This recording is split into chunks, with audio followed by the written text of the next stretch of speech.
Ya, selamat pagi Ibu Bapak Saudara-saudara. Yang kembali saya ingatkan, harus bahagia karena 3 jurus keberuntungan.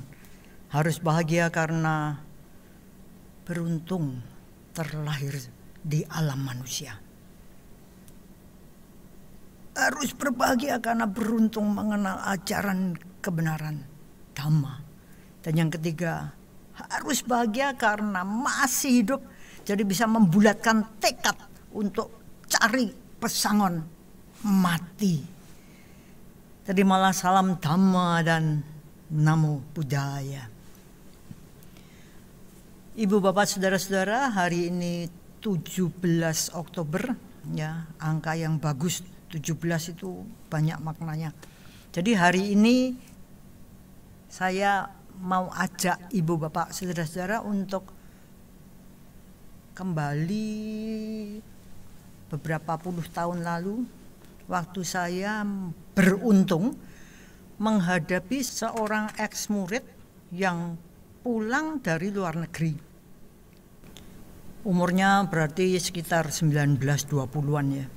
Dia datang mengunjungi saya untuk ceritanya, untuk konsultasi kebingungan gitu. Dia mengatakan, saya ini bingung. Kenapa? Di Australia itu dia menghadapi atau mengenal satu peribahasa, man proposes, God disposes. Jadi kalau diterjemahkan, manusia itu berusaha, tapi Tuhanlah yang menentukan. Jadi waktu dia ngomong ini, dia sampai nangis-nangis karena dia frustrasi.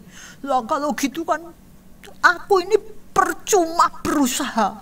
Kalau akhirnya yang menentukan kalau Tuhan, kalau Tuhan tidak menentukan yang baik untuk aku, usahaku kayak gini buat apa? Menarik sekali. Karena waktu itu saya belum kenal Dhamma, jadi saya cuman mengulas dari segi nanti dulu.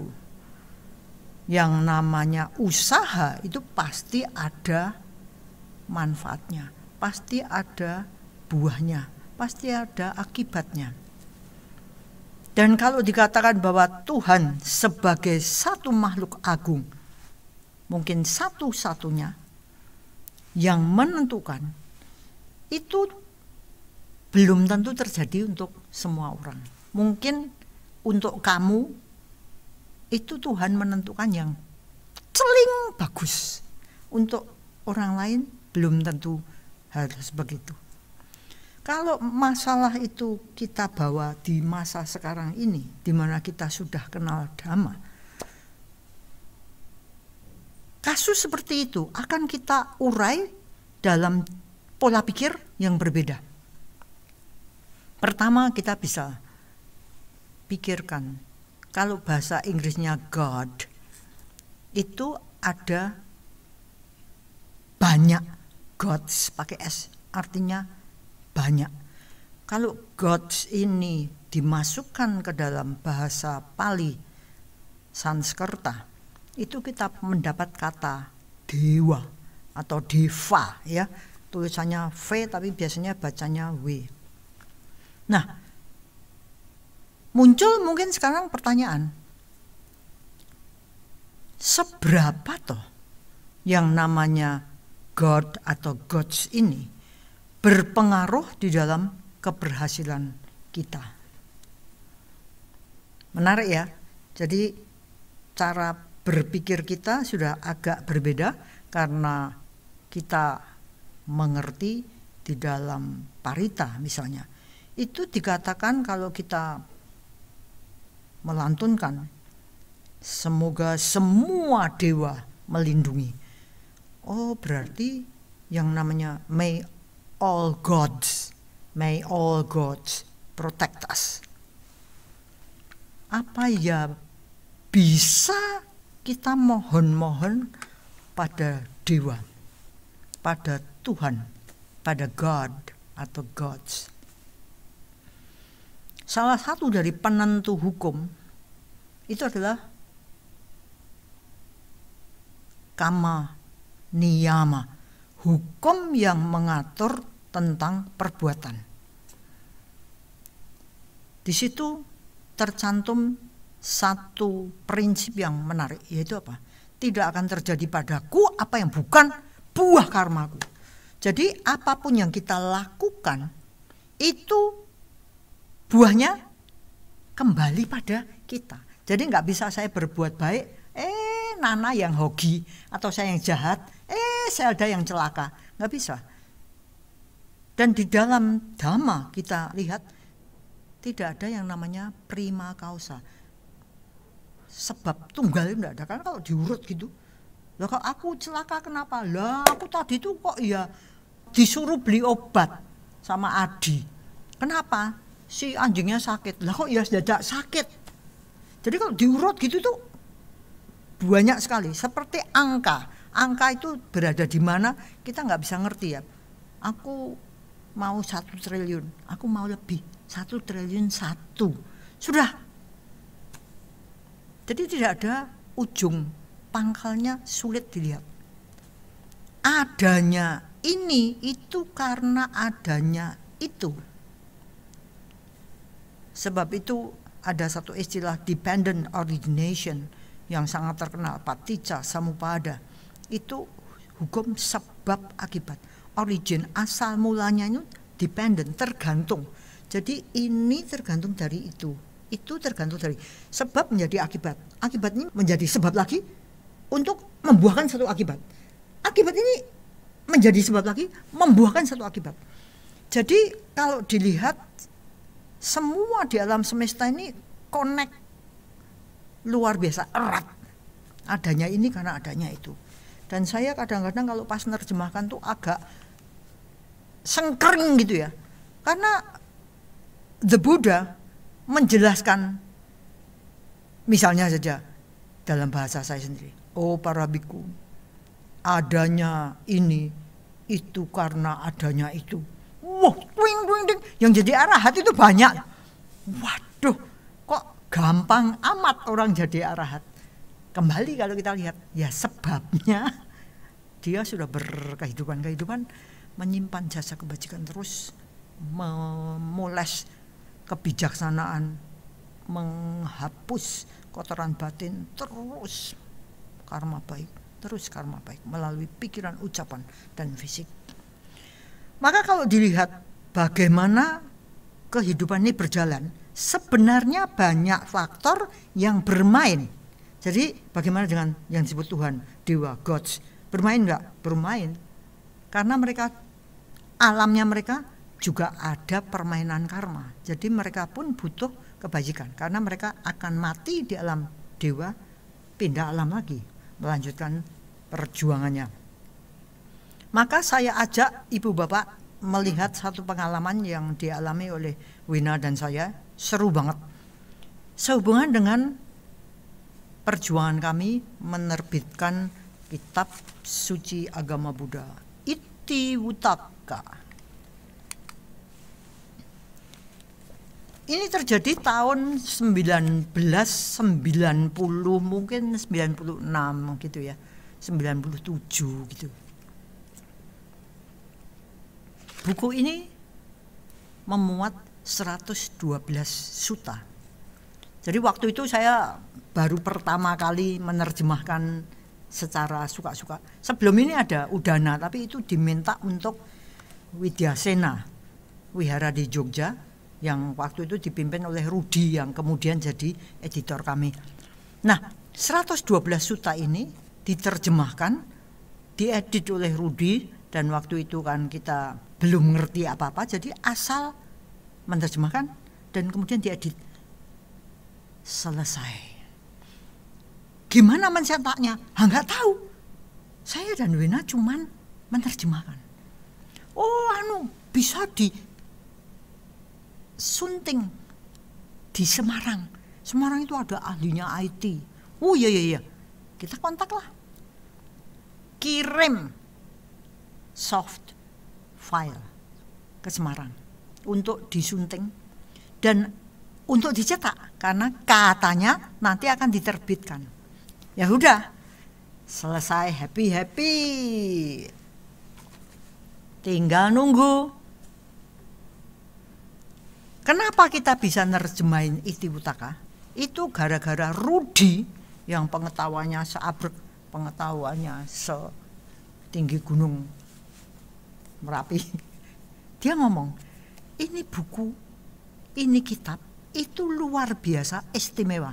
Kenapa, Ruth?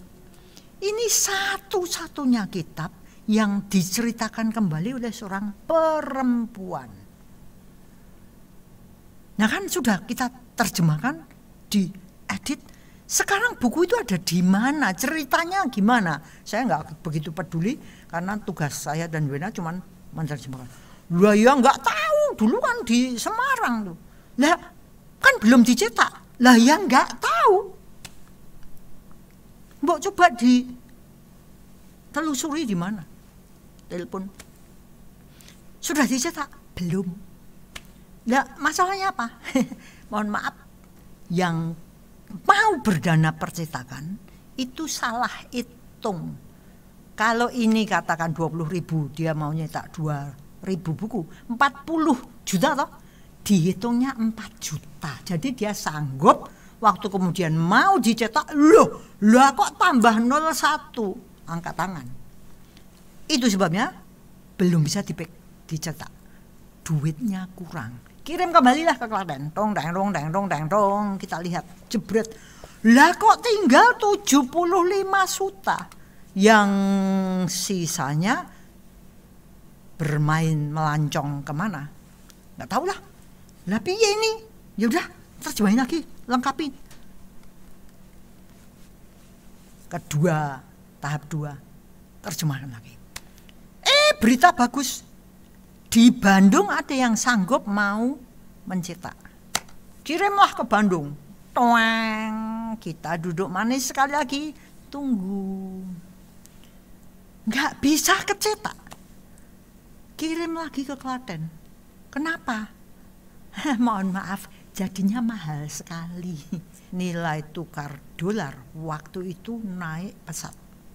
Jadi saya nggak ngerti tahun berapa itu ya. Mungkin 98 kan. Krismon, ya. Belum dicetak juga.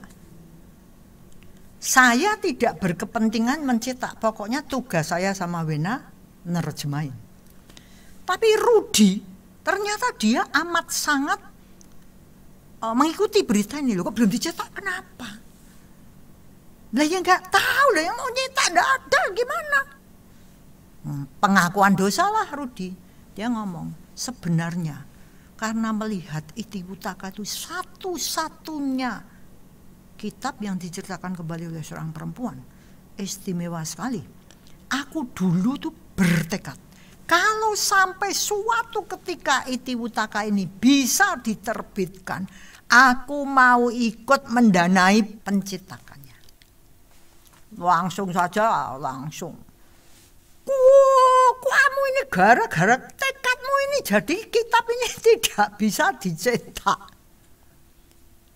Semarang gagal, malah hilang 37 juta. Bandung gagal. Akhirnya Rudi ngomong, Mbok sudah toh, kita ndak usah nyetak banyak-banyak sampai ribuan. Sudah kita cetak aja sebisa kita.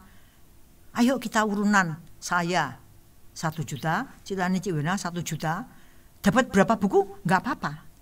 Oh iya ya, baru kepikir lah. Iya bener daripada kita kesana. GR saya sekarang itu jatah kebaikan saya yang harus dilakukan oleh orang-orang pilihan yang sudah terlibat dalam karma baik segitu lama. Rundinganlah covernya gimana? Kadang-kadang saya ini gila, sering mimpi yang aneh-aneh gitu ya. Saya bayangkan Istiwutaka tuh nanti warnanya gini, judulnya kayak gini. Itu kadang-kadang datang di mimpi dan saya ingat waktu itu saya ngomong dalam mimpi, aku pengen judulnya tuh ngejreng pakai kayak tinta emas gitu. Pergilah kita ke percetakan. Di percetakan itu kan ada pameran buku-buku ya. Seperti apa judulnya, seperti apa gitu. Saya lihat, ini seperti yang mimpi saya. Saya mau yang seperti ini. Itu saya tunjuk loh. Jadi ada tulisannya kalau kena sinar celeng gitu. Sudah, mereka yang nyetak, saya yang nunjuk. Ibu bapak saudara-saudara, kalau sesuatu belum waktunya terjadi, faktor-faktor belum berkumpul, nggak bisa dicetak. Aneh apa enggak? Saya seperti biasa protes keras. Gimana tuh kok nggak bisa? Maaf bu, ini judulnya itu yang harusnya ngejreng itu tidak bisa nempel. Ya nggak mungkin loh, saya pasti komplain berat. Nggak mungkin wong saya nunjuk, bukan sesuatu yang baru di percetakanmu.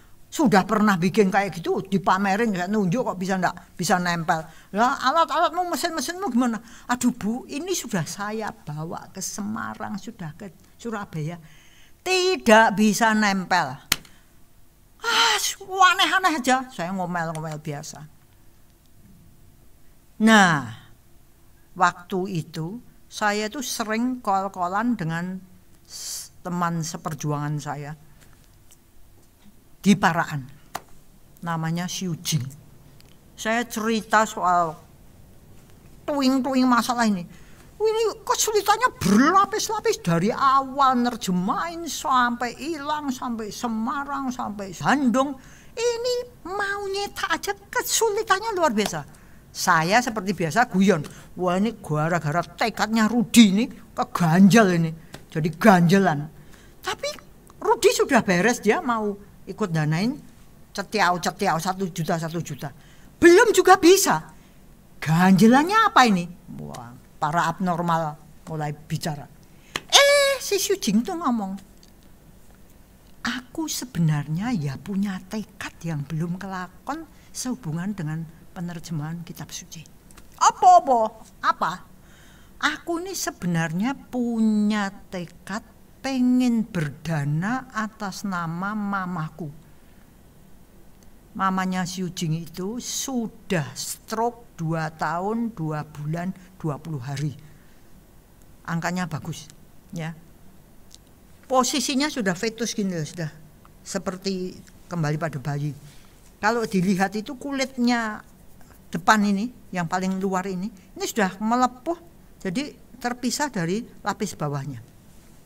Saya tahu karena saya menengok, dan di papahnya Siu Jing ini guru saya spiritual, dia kalau ngomong kami lihat di ranjang gitu ya, mamanya Siu Jing seperti itu.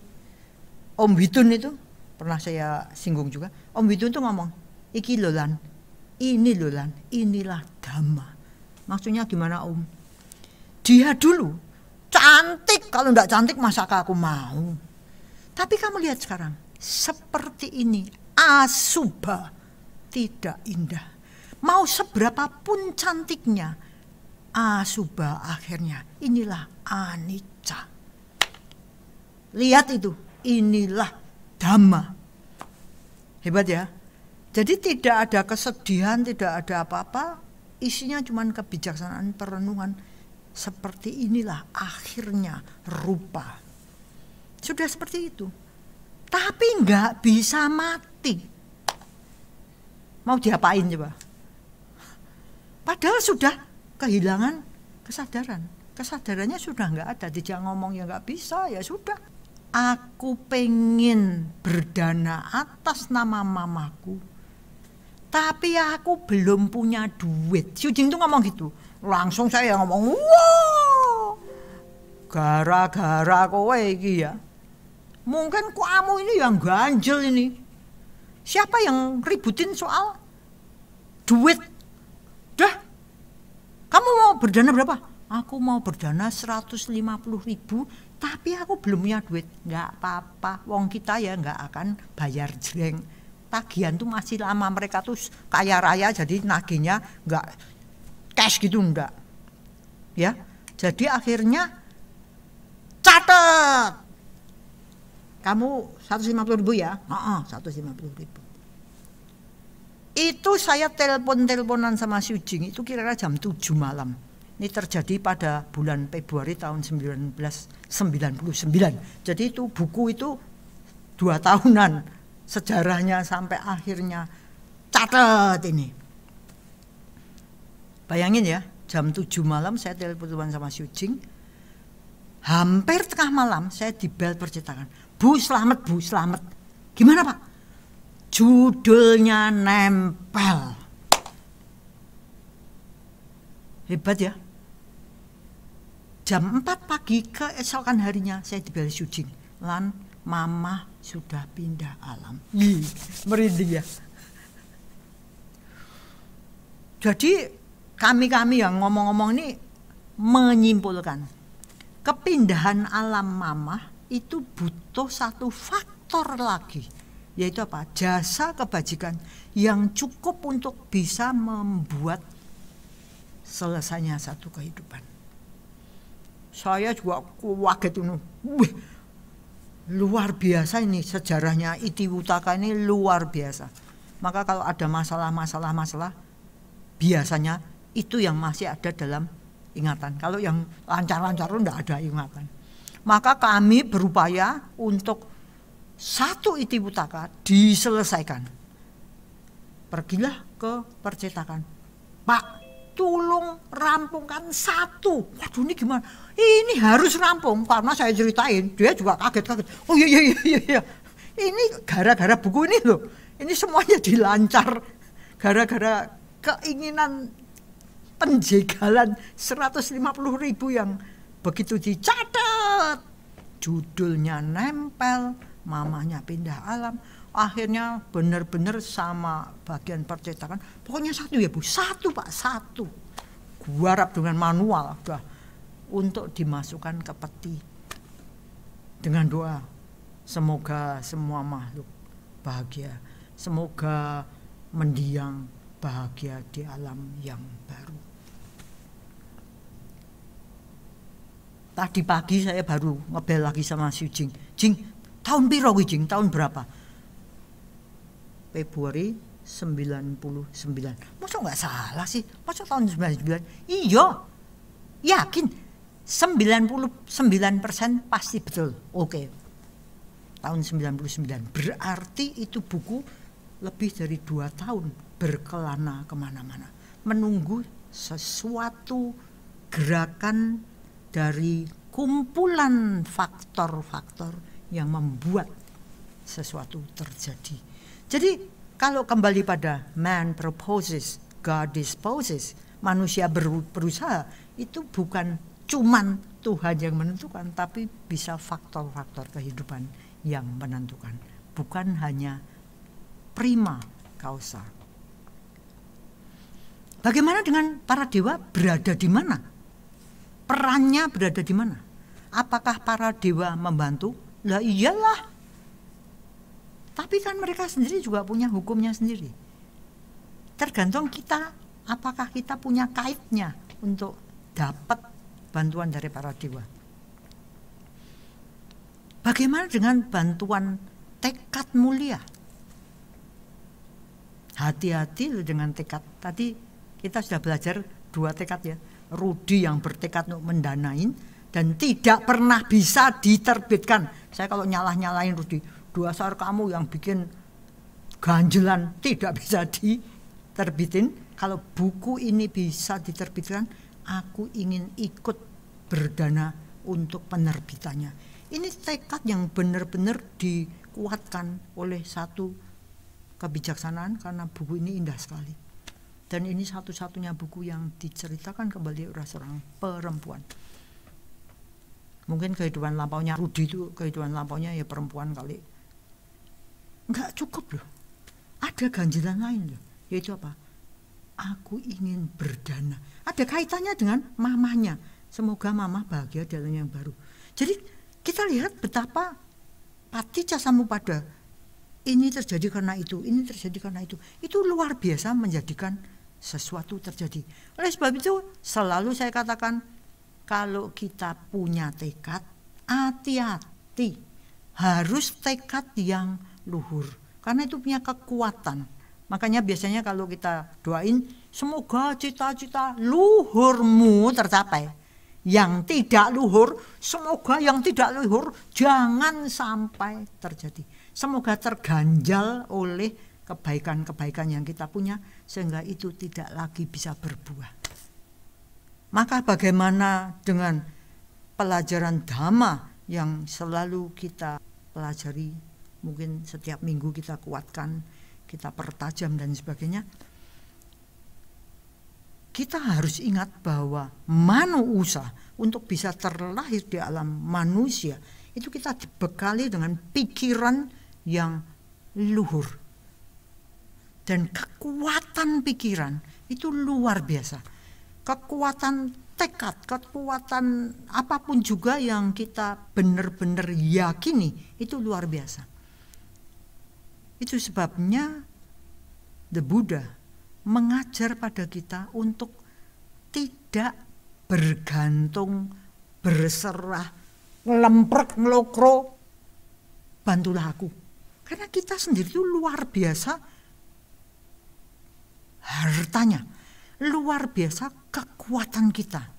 Itu sebabnya selalu saya ingat kalau saya pas pikiran saya turun, atau saya mulai malas, atau saya mulai gini sudah bagus, saya selalu tuingkan, munculkan kembali apa yang selalu saya hafalkannya. Biarlah hanya kulit, otot, dan tulangku yang tersisa. Perjuangan kayak apa itu? Biarlah darah dan daging di tubuhku mengering. Perjuangan kayak apa itu? Namun aku tidak akan mengendurkan energi, tidak akan mengendurkan semangat. Kayak apa itu? Berarti kan bisa kendur, tapi bisa diangkat lain. Namun aku tidak akan mengendurkan energi itu, semangat. Sampai aku bisa mencapai, jadi semuanya itu pencapaian, diupayakan. Sampai aku bisa mencapai apapun yang bisa dimenangkan oleh kekuatan manusia, energi semangat manusia, usaha manusia. Jadi dimanapun kita berada, kapanpun, dengan siapapun, pastikan kita gunakan semua yang kita miliki untuk meningkatkan diri. Dan jangan lupa, kita ngapain, orang lain terpengaruh. Itu sebabnya Paticca Samuppada semuanya serba connected. Ini benar-benar harus kita pahami supaya kita masing-masing melakukan banyak kebaikan demi kebaikan semua makhluk. Pindah channel. Ayo Adi. Hari ini kita beruntung bisa memperoleh sharingnya Adianto. Makasih Bu Lani. Bapak Ibu, yang disampaikan Bu Lani memberikan gambaran kepada kita bagaimana satu proyek Itiwutaka itu bisa terwujud dengan kumpulan faktor-faktor yang mendukung supaya kitab ini terwujud. Ini tadi yang diceritakan urusan buku. Banyak faktor yang berperan sehingga Itiwutaka itu bisa jadi. Yang dimaksud dengan bisa tertempel warna emas itu hot foil istilahnya ya.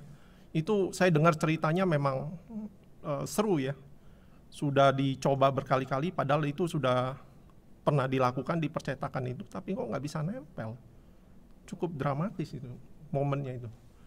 Tapi kalau belum ada faktornya yang untuk mendukung ke sana, memang nggak tahu tuh faktornya apa. Apakah mungkin mesinnya lagi bermasalah atau memang ya alam itu bekerja sedemikian rupa sehingga ketika sudah bahasa Jawanya titi wancinya ya jadi.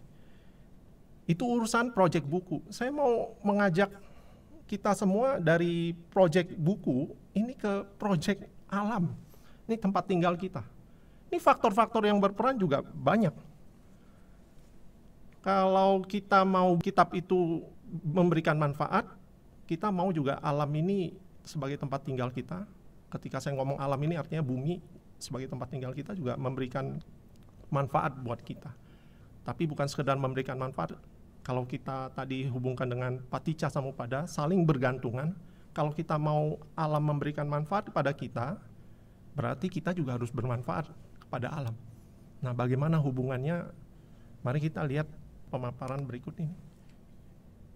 Inspirasi pembicaraan pagi ini dari pemberitaan Kompas minggu lalu. ada Nobel Prize, penghargaan Nobel yang diberikan untuk Profesor Shukuro Wanabe dan 2 ahli lain. Yang jadi sorotan di berita itu sepertinya panitianya ini tahun ini mau memberikan konfirmasi kalau isu cuaca dan iklim, spesifiknya perubahan cuaca dan iklim itu betul-betul harus diperhatikan. Karena Profesor Manabe ini sudah bicara atau melakukan penelitian dari tahun 60 dan sampai sekarang masih dipakai. Inti dari penelitiannya yang di atas itu, CO2 di atmosfer meningkat. Nah, tadi dihubungkan dengan sebab akibat, apa sih yang diakibatkan dari CO2 yang meningkat di atmosfer? Temperatur bumi menjadi naik. Ini pelajaran di bangku sekolah ya. Ini anak-anak dari bangku sekolah sudah ditanamkan kesadaran bahwa ini isu penting yang harus diperhatikan. CO2 di atmosfer meningkat, akibatnya temperatur permukaan bumi naik. Akibatnya persoalan-persoalan temperatur, suhu, cuaca yang tidak menentu membuat masalah pangan dan kesehatan. Harusnya sudah musim hujan tidak datang-datang. Kalau musim kering kepanjangan ya musim keringnya. Masalah yang muncul pangan, kesehatan. Jadi berhubungan erat dengan kehidupan kita sehari-hari. Nah, manusia mencari solusi supaya menekan CO2 ini supaya tidak meningkat. Menurut Profesor Manabe itu meningkat nih tiap waktu. Manusia mencari solusi. Solusinya, karena apa sih? Karena aktivitas kita dalam mencari energi untuk hidup. Energi listrik lah, energi yang untuk kita berpindah lah, transportasi. Ini harus ada alternatifnya. Ya. Jadi dibuatlah ada sekarang sustainable energy ya, kayak angin, surya, ombak. Ya. Tapi lagi-lagi untuk membuat teknologi itu saja butuh energi lagi. Dan energi yang digunakan kan belum energi bersih. Jadi sama aja nanti balik lagi CO2 juga meningkat. Jadi ini persoalan yang membuat kita harus berpikir ulang ketika menggunakan berbagai fasilitas yang katanya hasil peradaban manusia. Tiap kita gunakan CO2 naik ya. Istilah lain jejak karbon gitu ya. Jejak karbonnya bikin persoalan nih. Nah, persoalan yang harus kita pertimbangkan juga ketika kita mau hidup harmoni di alam ini. Ini yang disampaikan oleh 3 peneliti ini. Paul and Anne Ehrlich ini suami istri, kemudian Gretchen Daly ini peneliti lain. Tapi bertiganya ini kolaborasi dan menerbitkan penelitiannya di Journal Population and Environment tahun 94. Mereka mengatakan begini, tahun 94 ini ya, jumlah optimum penduduk untuk bisa hidup di bumi dengan layak adalah 1,5 sampai 2 miliar. Itu tahun 94. Supaya apa? Yang didefinisi layak itu sumber makanan tercukupi, sumber air bersih cukup, terus pemukiman untuk penduduk cukup, sumber energi bisa terpenuhi. Itu kalau mau terpenuhi semua, itu dicek semua itu penduduk itu idealnya 1,5 sampai 2 miliar. Bapak Ibu boleh cek di situsnya PBB yang tentang kependudukan ini persoalannya hari ini penduduk kita 7,87 berapa kalau di bulatan 7,9 miliar. Jadi yang idealnya 1,5 kenyataannya sekarang 7,9. Hitung-hitungan sederhana artinya bumi kita yang sekarang ini kan nggak cukup ya kalau menurut perhitungannya. Satu bumi ini harusnya idealnya 1,5 sampai 2. Ada yang bilang, ya peneliti lain ya, 3 miliar masih oke lah. Ya 3 miliar masih oke. Ini 7,9, artinya apa? Kita butuh 3 bumi. Untuk bisa hidup sesuai dengan tadi tuh. Ya. Tapi nyatanya kita cuma punya 1 bumi. Akibatnya apa? Makanan harus bisa terpenuhi dengan cepat. Kebutuhan air bersih, sumber-sumber air bersih harus bisa diolah atau didapatkan dengan cepat. Pemukiman harus diselesaikan dengan cepat. Sumber energi harus didapatkan dengan cepat. Semua harus cepat. Karena kita punya cuma 1 bumi. Penduduk yang butuh makan banyak. Ya rebutan ya. Idealnya cuma 3 miliar, Kenyataannya 7,9. Jadi akibatnya ya mendesak ini kebutuhan. Karena mendesak ya cepat. Panen juga harus cepat. Tapi nggak bisa dikarbit ini. Mentok terakhir penelitian katanya 90 hari untuk padi. Ada yang Philippines, tempatnya penelitian padi kita yang di Asia ya.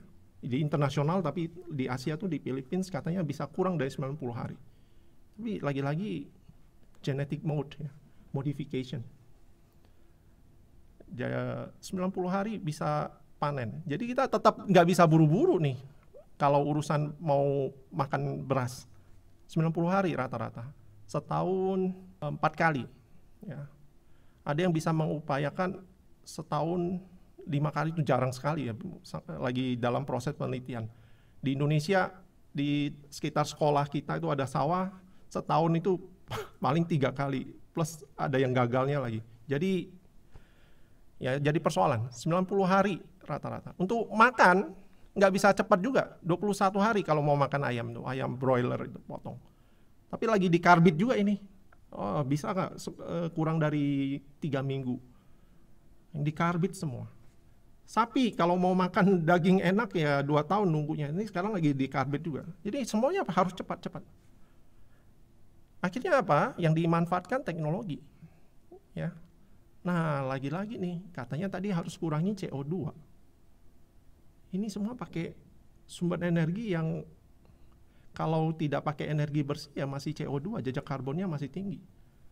Yang di sebelah kanan atas itu ya, itu truknya aja sampai berjajar 1, 2, 3, 4, 5 untuk panen. Terus untuk makan sapi butuh teknologi berputarnya itu energinya entah dapat dari mana. Jadi semua kayaknya jadi lingkaran gitu ya, lingkaran yang disalahin setan, lingkaran setan jadinya. Nggak bisa lepas jadinya.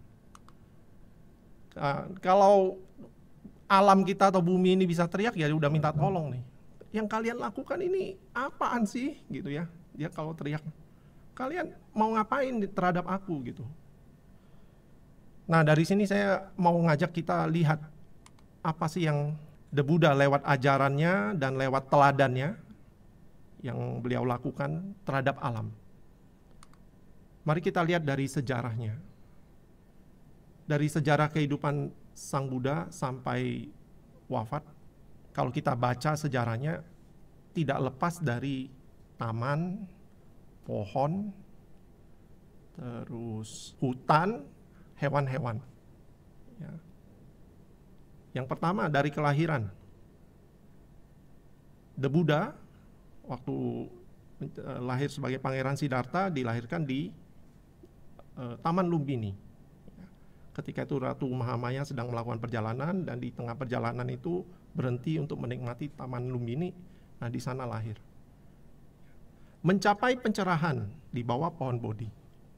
Jadi dari dua ini aja dekat dengan alam. Ya. Mencapai Nibbana di bawah pohon Bodhi, mencapai pencerahan di bawah pohon Bodhi, mengajarkan ajaran pertama di Taman Rusa.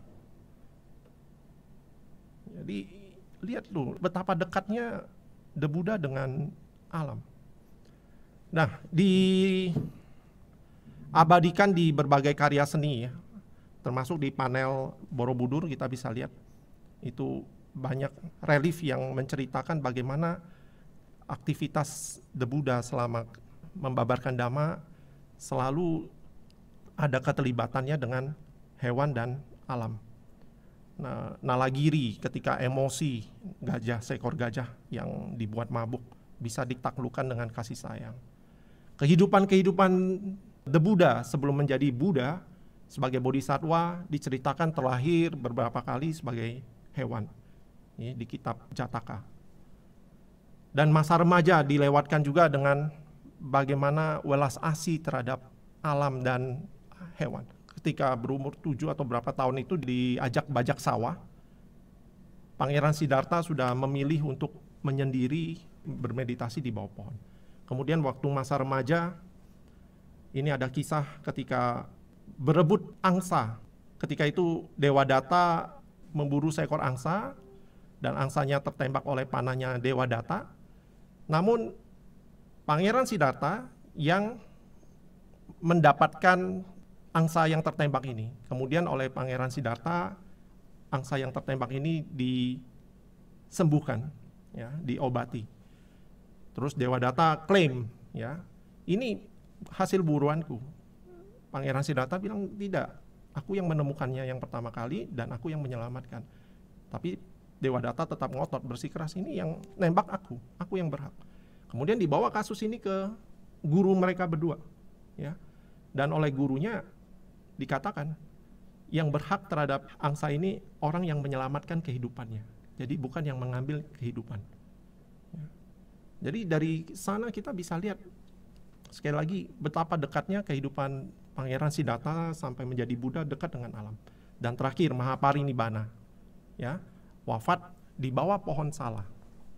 Dari sini kita sekali lagi bisa simpulkan kalau kita mengaku sebagai umat Buddha, harusnya kedekatan kita dengan alam sudah harus mulai terlihat dari skala, ya. Alam itu harus dijaga sedemikian rupa. Nah, pesan Sang Buddha juga dalam syair Dhammapada ini mengingatkan kita bagaimana kehidupan di muka bumi ini harusnya kita jalani.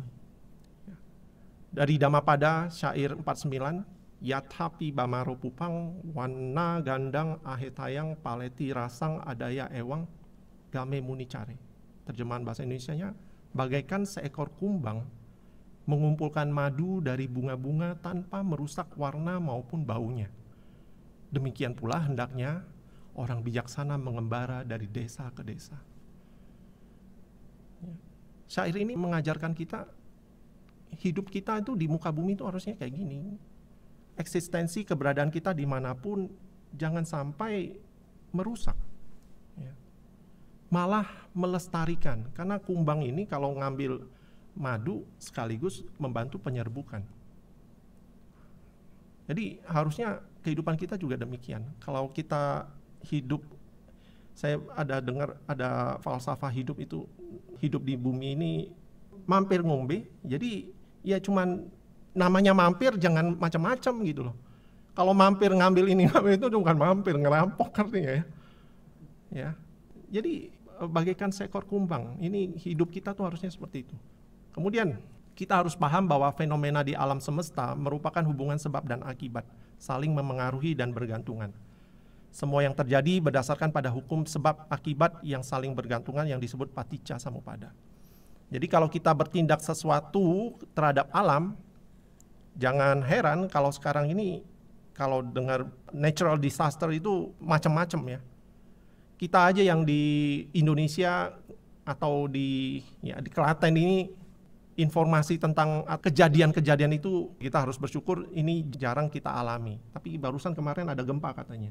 Jadi ya bencana alam itu terjadi tidak lain tidak bukan karena tindakan atau perilaku manusia juga. Itu yang harus kita pahami. Itu sebabnya Guru Agung Buddha memberikan aturan yang tegas dalam Vinaya Pitaka. Ini yang bisa kita contoh juga. Walaupun ini ditujukan untuk para biku, tapi kita bisa praktekkan dalam keseharian kita. Para biku ditegaskan bahwa mereka tidak boleh merusak biji-bijian, mencemari air, tumbuh-tumbuhan dengan kotoran seperti air liur, air seni, dan tinja. Dan juga tidak boleh menebang pohon. Ini jelas aturan di Vinaya Pitaka. The Buddha dengan tegas juga mengajak semua murid-muridnya, kalau mau berlatih, mengendalikan diri, cari hutan. Ya. Orang-orang menghindari hutan, malah disuruh cari hutan, karena di sana tempat yang ideal untuk berlatih diri. Nah, ketika masuk ke area-area yang masih natural itu, jangan sampai merusak. Kalau mau bikin alas tempat duduk untuk meditasi, ambil yang ranting-ranting. Ya. Kalau buang hajat istilahnya, jangan di aliran sungai.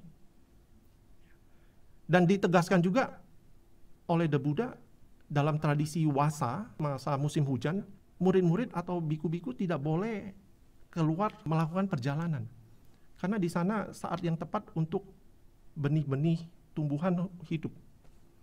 Saya waktu baca tentang bagian ini, wah, The Buddha itu ekologis banget ya, naturalis sejati gitu ya. Sampai murid-muridnya aja diajarin seperti itu. Nah, ditegaskan juga, apa sih untungnya buat manusia yang merawat hutan? Ini di Wanaropa Sutta. Wana dari bahasa Pali, wano. wono ya, bahasa Jawa ya. Wono, jagawana. Ada petugas polisi hutan jagawana, wana hutan. Nah, syairnya seperti ini. Mereka yang membangun taman atau hutan, orang-orang yang membangun jembatan, tempat minum dan sumur, mereka yang memberikan tempat tinggal, pada mereka jasa selalu meningkat siang dan malam. Jadi kalau itu manfaatnya untuk jasa kebaikan kita, membangun taman dan hutan ini udah, kalau dalam bahasa istilah lain itu pahalanya udah luar biasa ya. Belum kita lihat manfaatnya langsung ya. Kita bisa panen, bisa ngambil manfaatnya langsung, udara bersih. Dari pahalanya aja, jasanya aja udah luar biasa. Jadi kalau tidak bisa disimpulkan, membuat atau membangun fasilitas yang bermanfaat buat makhluk lain. Ya. Taman dan hutan kita bisa lihat kalau kita bikin ya. Kami baru punya hutan kecil di SMP, itu dapat pujian luar biasa dari tamu-tamu. Ini walaupun hutannya nggak subur, tapi paling tidak ada beberapa habitat lah yang sudah muncul di sana. Ada beberapa burung-burung, kalau kita sampai ada orang tua yang di masa pandemi ini permisi ya numpang piknik di hutan gitu ya. Paling nggak memberikan fasilitas buat mereka menikmati udara bersih di sana. Tapi ada beberapa, kalau siang-siang ke sana ada beberapa sarang-sarang burung yang udah muncul di sana gitu. Ya. Lebah-lebah dan serangga-serangga yang aneh-aneh udah mulai muncul di sana. Jadi luar biasa kehadiran taman dan hutan. Ya. Jadi ini pesan yang jelas dari The Buddha. Ini ayo harus bukan hanya dijaga, dibangun malah ya, dibikin lebih banyak. Nah, teladan lain yang Guru Buddha tunjukkan adalah penghargaan terhadap alam ketika beliau mencapai pencerahan sempurna, mencapai nibbana, menghabiskan katanya 7 minggu itu. 7 minggu itu minggu pertama ngapain, minggu kedua ngapain, sampai minggu ke-7. Nah, di minggu kedua ini, kalau minggu pertama beliau menikmati ketenangan pencapaian. Ya.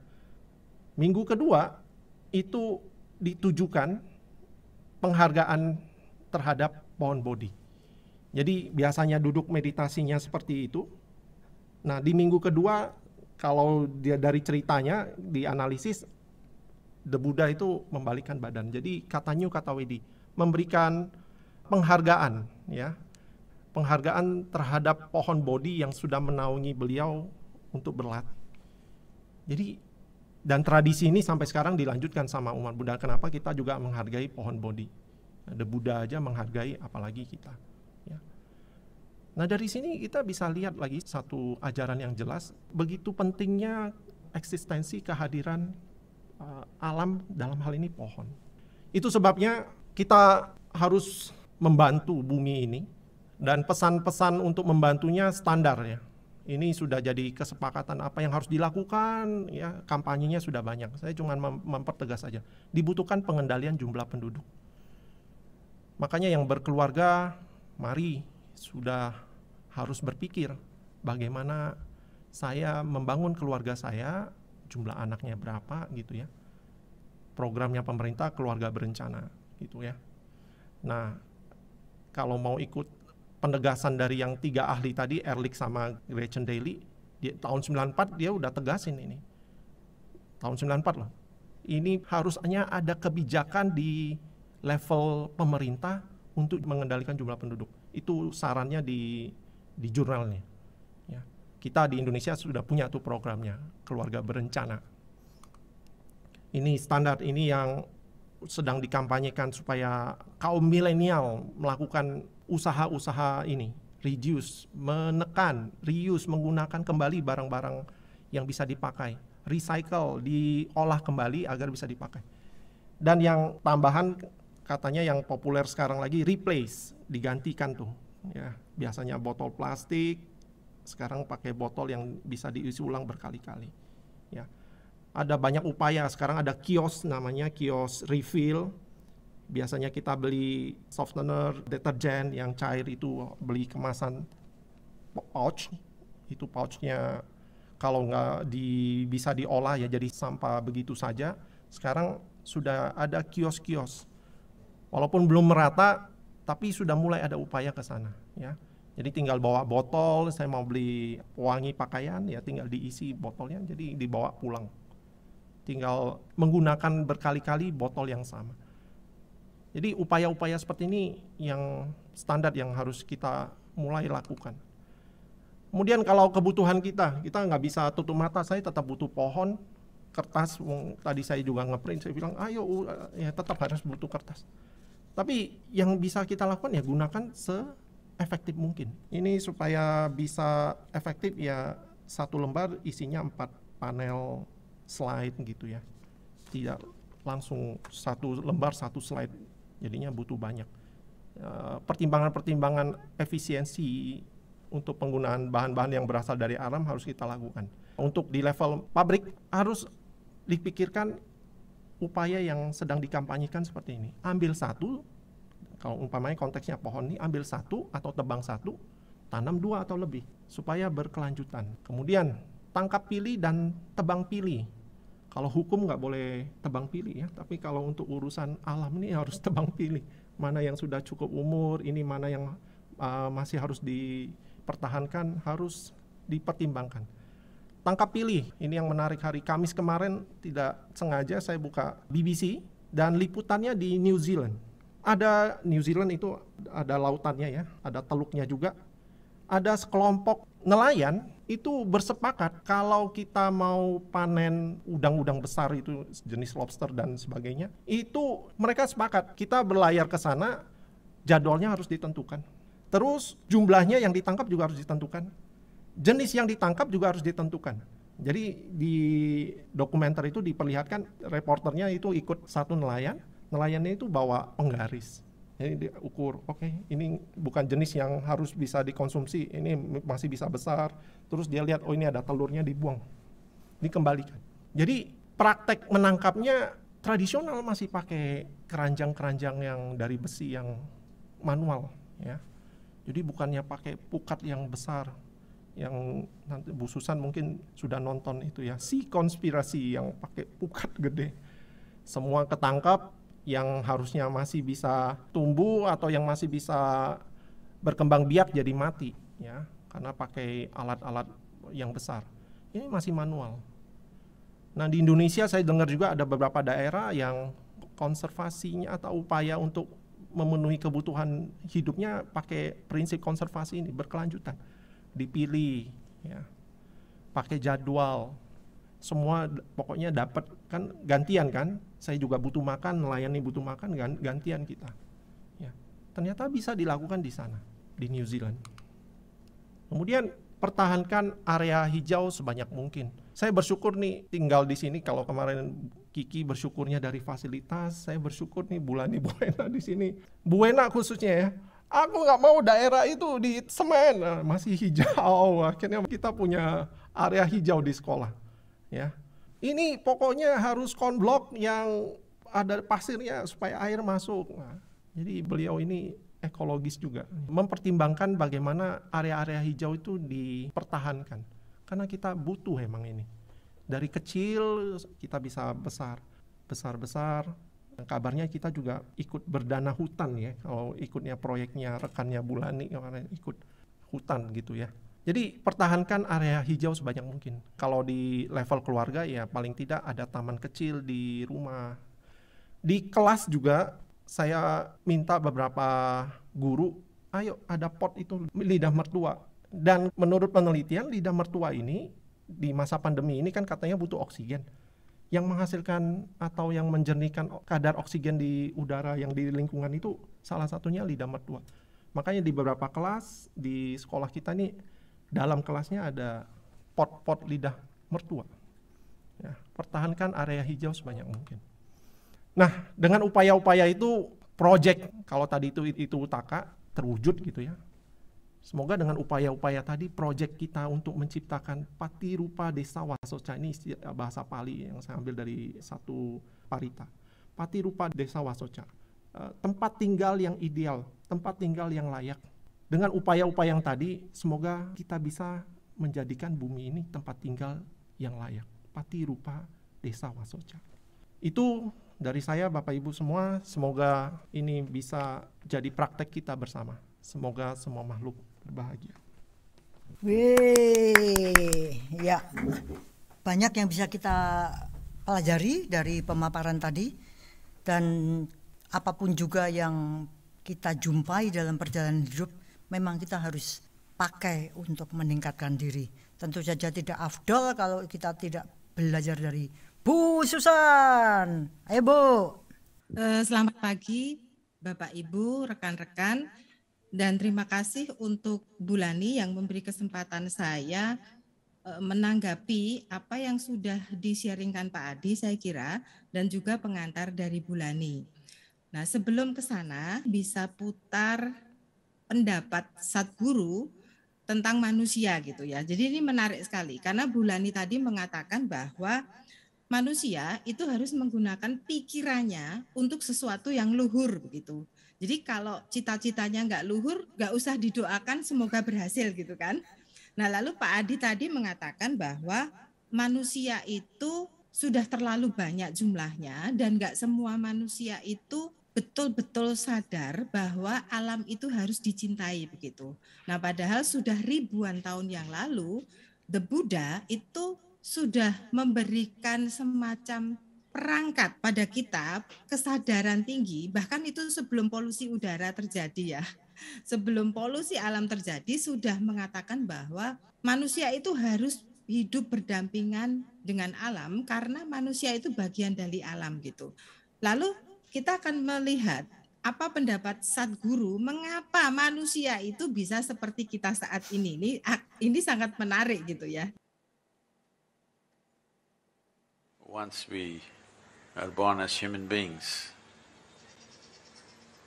life got complicated.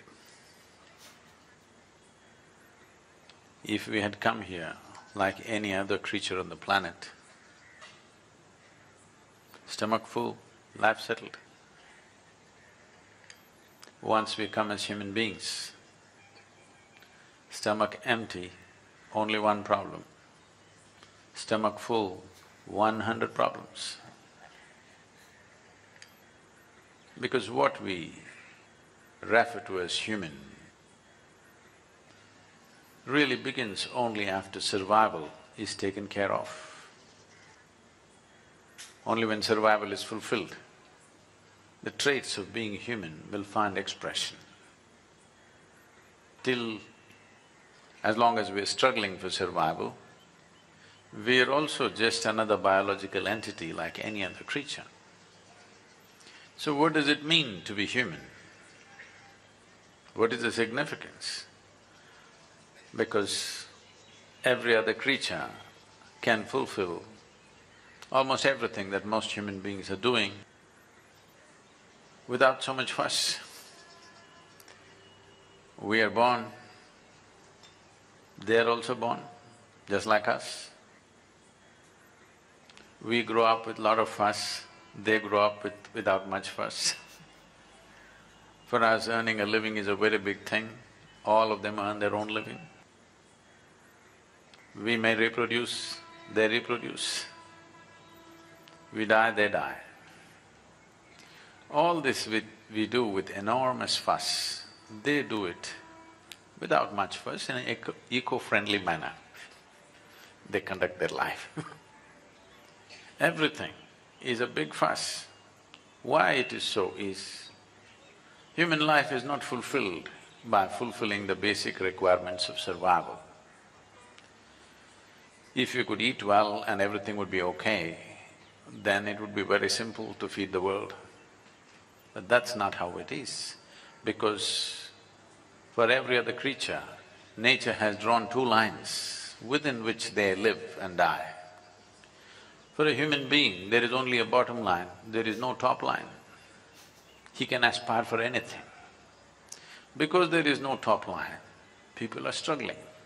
Or in other words, what we are struggling with is not our bondage as usually popularly it is said. We are truly struggling with our freedom. We can be whichever way we want, that's our struggle. If our lives were fixed like every other creature's life, we would also be stomach full, we would sit peacefully, isn't it? Do you see that if our lives were contained like that of an earthworm or a grasshopper or a cat or a dog, we would have no issues, stomach full, everything fine. Because our lives are not contained, or because there is no top line, we can aspire for just about anything. That's our struggle. This is an evolutionary problem in the sense, what we are struggling with actually is our intelligence and awareness. Probably some scientists have been suggesting this, that so-called serious scientists who suggested this was appalling and shocking that they actually suggested this. They said, when a child is born, if we do a small brain surgery, we can take away most of the crime on the planet, everybody would be peaceful. Actually, if you take away half the brain, nobody would be unhappy. You could feed them with a tube and everybody would sit here peacefully. You won't need any yoga, meditation, nothing, if you remove half the brain. If you take away the possibilities, the problems will go away, everybody knows that, yes? If you keep all the possibilities open and still you are not a problem, that's a wonderful way to be. No possibilities, no problems, that's not life, that's death. So, what is this solution for the human predicament? Because no matter what happens, seems to be unfulfilled. Right now, living in this town, whatever aspirations you have, the moment it is fulfilled, you have a next aspiration, isn't it so? No matter where you are in your life, whether you are the king of this town or you're down there, you want something to happen in your life. If that happens, you want the next thing to happen. If that happens, you want the next thing to happen. So why are you going in installments like this? Suppose I make you the king or queen of this planet. Don't look at me hopefully. Will I commit such a blunder?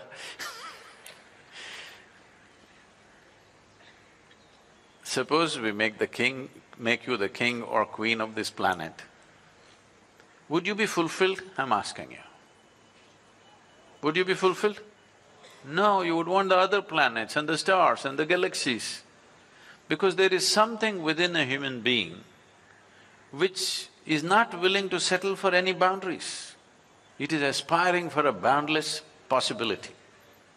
If you're seeking boundlessness, seeking it through physical means is a hopeless case.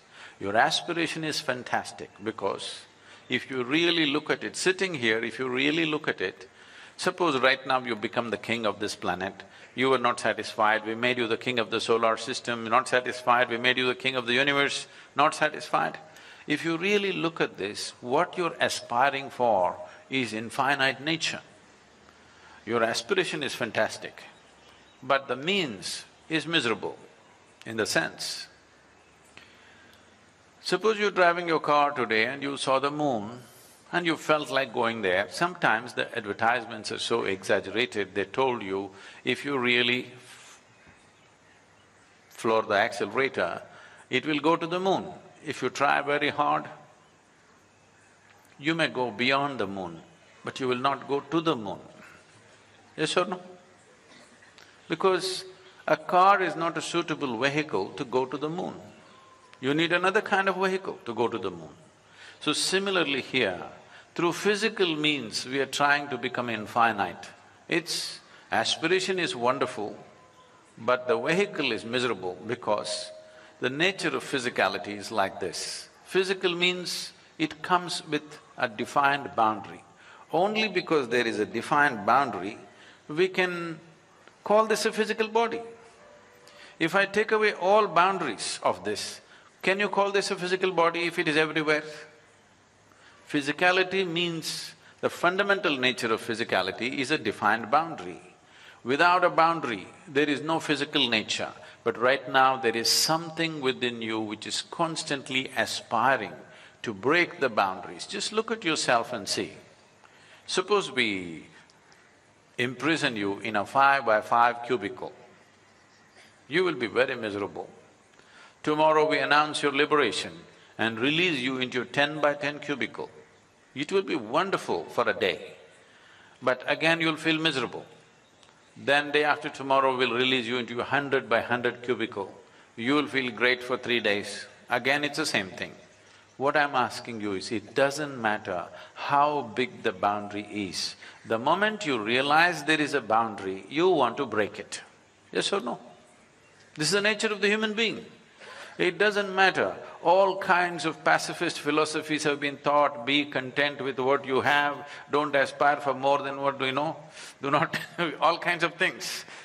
It's not worked for a single human being. It only works when you're sick or when you're dying.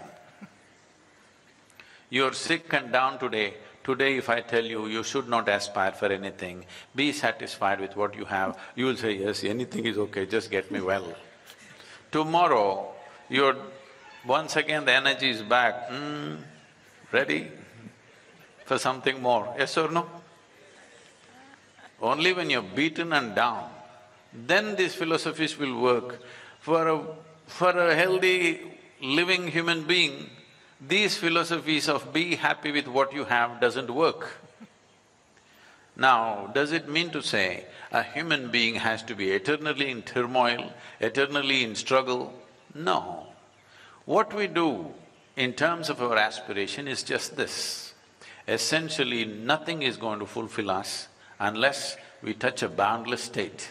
And boundlessness is not going to happen within the limitations of the physical.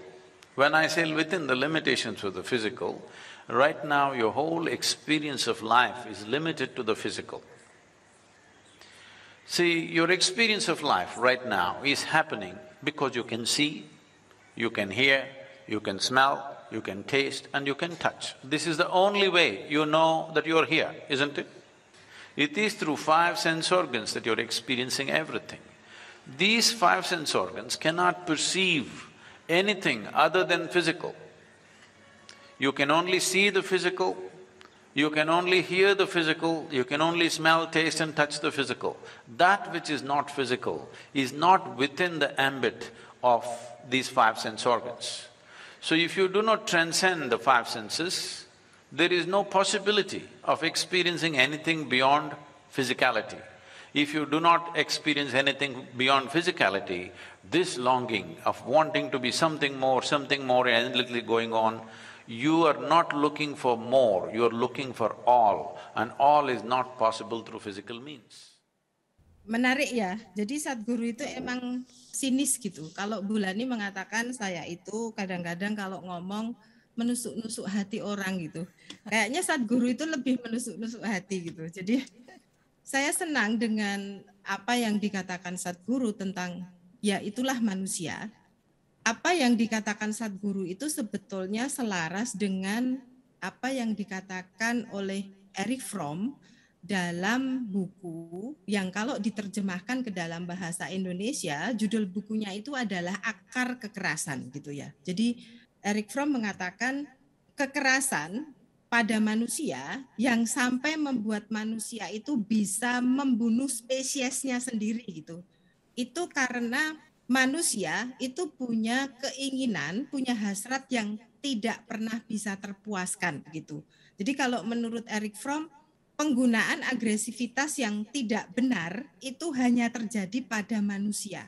Sementara kalau pada binatang, itu agresivitas itu dilakukan sesuai dengan konteksnya gitu. Jadi kalau misalnya binatang itu terancam, ada 2 pilihan, dia lari atau fighting gitu.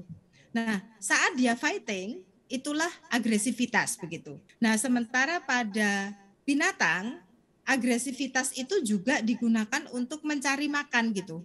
Jadi kalau saya butuh makan, saya agresif, itu aja. Kata Sadguru tadi kalau kenyang selesai gitu kan. Nah, sementara pada manusia tidak begitu gitu. Nah, agresivitas pada manusia itu justru tidak digunakan hanya untuk kepentingan survival gitu. Tetapi digunakan untuk mempertahankan hasrat. Nah, hasrat ini kalau dalam istilahnya Erich Fromm, juga istilahnya Sadguru beberapa waktu yang lalu ketika saya putar, Ata gitu, hasrat mempertahankan identitas diri, ego atau ata inilah yang menyebabkan manusia itu bisa menggunakan agresivitasnya untuk bahkan membunuh sesama manusia. Nah ini tuh kalau di dunia binatang nggak akan terjadi, paus makan paus, itu nggak mungkin gitu. Monyet membasmi sesama monyet itu nggak akan terjadi gitu. Tetapi pada manusia bahkan terjadi genocide ya, membunuh, ingin menghilangkan satu suku di dunia ini atau satu ras itu terjadi gitu. Mengapa itu bisa terjadi pada manusia? Yang ingin saya garis bawahi itu karena justru manusia itu punya 3 otak ini loh. Ini karunia sekaligus apa ya? Kutukan. Menjadi bumerang buat kita kalau kita tidak bisa menggunakan 3 otak kita yang sebetulnya bisa kita gunakan untuk melampaui diri gitu. Saya mengatakan kenapa kombinasi 3 otak ini bukan salah satu otak, karena ya 3 otak inilah yang menggerakkan manusia itu untuk melakukan hal-hal yang sebetulnya neokorteks itu kan logika gitu kan. Tetapi jadi tidak masuk akal untuk dilakukan gitu. Maka 3 otak inilah yang menyebabkan manusia itu kalau menurut Sadhguru tadi tidak punya batas atas dan bawah, ngeri ya. Gak punya batas atas dan bawah itu artinya hasrat manusia itu sulit dipenuhi karena ada kombinasi insting bertahan hidup, ini agresivitas dan lain-lain, emosi. Kalau menurut istilahnya Bulani itu ingin mempertahankan kesenangan gitu kan, ini jadi serakah gitu. Lalu punya neokorteks gitu, manusia itu kalau serakah itu punya perencanaan yang bagus gitu kan. Nah ini jadi celakanya manusia itu seperti itu. Nah lalu kalau kita lihat ke slide berikutnya, mengapa kita itu sulit dipuaskan gitu ya. Kalau kita lihat 3 otak ini, 3 otak inilah yang bikin kita itu tidak punya batas atas atau dalam pengertian kita itu punya banyak imajinasi gitu. Karena itu kita punya banyak imajinasi, maka Sadhguru tadi mengatakan gitu loh, lapar satu masalah. Masalahnya apa? Butuh makan gitu. Begitu kenyang, ini Sadhguru mengatakan, manusia butuh ekspresi lain loh, ngeri toh. Lalu mulai berimajinasi, punya hasrat, macam-macam, maka muncul 100 masalah justru ketika manusia itu survivalnya terpenuhi gitu. Nah ini kan yang menyebabkan mengapa manusia itu kenyang itu tidak terpuaskan gitu kan. Nah lalu yang kedua, mengapa kita itu sulit dipuaskan? Karena otak kita itu bisa membuat kita itu punya identitas. Misal, saya ini manusia. Manusia itu beda dengan binatang. Nah, kita mulai punya identitas. Ini kalau dalam kitab suci itu juga dituliskan, "Hai manusia, kamu akan menguasai alam." Nah, ini kan, ini kita mulai beridentitas. Karena saya manusia, maka saya menguasai alam. Entah sebetulnya maksud kitab suci itu atau enggak, no problemo gitu. Yang penting saya menginterpretasi sesuai dengan atas saya gitu kan. Nah ini yang menarik, ini yang dikatakan Sadhguru adalah manusia itu punya imajinasi yang melebihi indranya. Celakanya imajinasi manusia itu dilekatkan pada 5 indera. Nah ini yang bikin manusia itu enggak puas. Tadi Sadhguru mengatakan, kalau kita mau berimajinasi itu seharusnya menggunakan, kalau menurut Bulani itu indera yang ke-6 ya, pikiran. Nah pikiran kita itu harus bisa lepas dari ketubuhan. Nah Sadhguru itu mengatakan, mengapa kita serakah? Itu karena pikiran kita itu diarahkan untuk memuaskan 5 indera ini loh. Ini problemnya gitu. Maka mengapa manusia sulit dipuaskan? Karena pikirannya itu tidak digunakan untuk memikirkan hal-hal yang spiritual atau beyond physical gitu. Tetapi justru pikirannya itu dilekatkan pada sensasi 5 indera ini gitu. Nah padahal sensasi 5 indera ini jelas terbatas gitu. Terbatas pada sensasi senang dan tidak senang. Nah inilah yang menurut Sadhguru mengapa kita itu menjadi sulit dipuaskan gitu ya. Nah saya tidak akan menjelaskan ini karena ini sudah pernah saya singgung di Lakhang gitu ya. Nah selanjutnya aja. Nah tadi Sadhguru itu mengatakan seandainya di dunia ini gak ada manusia gitu ya, hidup ini akan damai. Hidup ini akan tentram, gak rumit gitu. Karena yang bikin rumit itu manusia. Maka Sadhguru tadi mengatakan, kalau separuh otak manusia itu dioperasi, itu artinya neokorteks kita itu dioperasi gitu, dihilangin. Ini nggak ada hasrat kok. Manusia itu sama dengan animal yang lain gitu. Nah, justru karena kita punya neokorteks, yang kata Bulani itu seharusnya digunakan untuk berpikir, menghasilkan buah pikir yang luhur gitu. Tetapi karena dilekatkan pada 5 indera, yang terjadi adalah saya mengeksploitasi alam untuk memenuhi 5 indera saya ini loh. Gitu. Saya bisa membunuh sesama manusia karena saya punya 5 indera ini, dan 5 indera ini celakanya saya lekatkan pada identitas aku gitu kan. Contoh nih, supaya tetap cantik, aku tuh kan harus cantik gitu kan. Maka ada plastic surgery yang itu mungkin akan mengeksploitasi alam dan kita tuh nggak peduli gitu. Karena kita melekatkan pada fisik dan atta gitu ya. Nah lalu kehadiran manusia seperti saya katakan tadi itu membuat agresivitas kita itu tidak pada tempatnya. Yang seharusnya tidak agresif, saya justru melakukan hal-hal yang agresif. Contoh, sebetulnya saya nggak sedang terancam gitu. Tapi karena saya merasa Bulani ini ancaman, loh ngeri toh ini. Lalu saya bisa agresi terhadap Bulani, bahkan dalam kasus-kasus pembunuhan itu kita bisa membunuh saudara kita karena kita iri hati gitu ya. Nah ini kan mengerikan gitu. Padahal saudara kita itu secara fisik itu tidak mengancam. Nah ini manusia. Nah oleh karena itu saya ingin menggarisbawahi sharing Pak Adi tentang ajaran The Buddha itu di slide terakhir adalah mengapa The Buddha itu sungguh mengajarkan kita itu dekat dengan alam dan merawat alam gitu ya. Riset di psikologi menunjukkan bahwa dengan mendekatkan seorang anak sejak kecil untuk peduli dengan alam itu yang meningkat apa toh? Empati. Yang kedua, welas asih seorang anak itu akan meningkat gitu. Lalu anak itu akan merasa punya hubungan dengan alam semesta, bahwa saya adalah bagian dari alam semesta. Efeknya apa? Menurunkan atanya gitu. Jadi egonya itu tidak gede. Nah, karena egonya tidak besar, ini mohanya tentu akan berkurang gitu ya. Ini riset di psikologi menunjukkan seperti itu. Maka saya bersyukur kalau sekolah putra bangsa punya hutan gitu. Dan lekat dengan alam gitu. Jadi anak-anak diajar untuk dekat dengan alam. Mengapa? Karena justru sejak kecil lah itu dalam psikologi seorang anak harus dibiasakan. Karena membangun empati itu tidak bisa tiba-tiba. Nah, Bapak Ibu sekalian, saya kira The Buddha sangat hebat gitu ya. Meskipun The Buddha tidak ngomong, riset saya menunjukkan gitu ya. Tetapi saya kira ribuan tahun yang lalu The Buddha sudah paham apa arti mengajar orang lain dan mengajak orang lain untuk peduli dengan alam semesta. Demikian Bapak Ibu yang bisa saya sampaikan. Semoga semua makhluk berbahagia. Ya, Ibu Bapak Saudara-saudara, memang kita ini sangat hoki ya, beruntung karena bisa belajar dengan sangat jelek gitu ya hari ini.